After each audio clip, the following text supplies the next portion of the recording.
రాయదుర్గం అంటేనే ఒక అంటే హైటెక్ సిటీకి అందుబాటులో, అదేవిధంగా ఎక్కువ ఐటీ కంపెనీస్ ఉండేటువంటి ప్రాంతం. ఈ ప్రాంతంలో చాలామంది ఇక్కడ ఉద్యోగాలు చేసేటువంటి యువకులు మరి టైంకు భోజనం కూడా ఇంటికాడ వెళ్ళి వండుకోలేని పరిస్థితి ఉంటుంది. కాబట్టి మరి ఆలోచించి తను కూడా ఒక యువ పారిశ్రామికవేత్తగా ఎదగాలన్నటువంటి లక్ష్యంతో రుచి గారు ఈ యొక్క రెస్టారెంట్ను అంటే అంతే కిచెన్ ఏర్పాటు చేసి నన్ను ఆహ్వానించడం జరిగింది.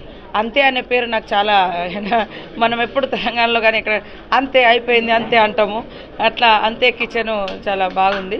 అదేవిధంగా చాలామంది సింగిల్ పర్సన్స్ ఉంటారు ఇక్కడ ఉద్యోగాలు చేసే యువకులు, మహిళలు కానీ. సో వాళ్ళు రాత్రింబవళ్ళు డ్యూటీలు చేసి వచ్చి అలసిపోతారు. అలాంటి వాళ్లకు మరి ఇంటి భోజనం లాగా ఉండే విధంగా ఒక మహిళ ఈ యొక్క హోటల్ రంగంలోకి వచ్చి ఈరోజు ఏర్పాటు చేసినందుకు వారిని మేము అభినందిస్తా ఉన్నాం.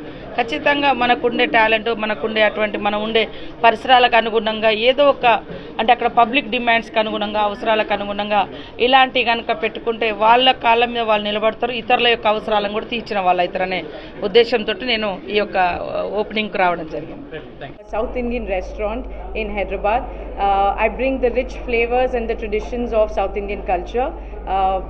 I would like you all to come and visit my restaurant. I'd love to host you all here.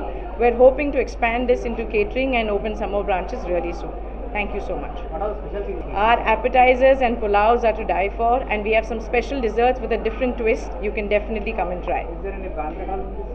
No, we don't have a banquet hall. We're planning to get into catering, so we will serve our food in a different banquet hall.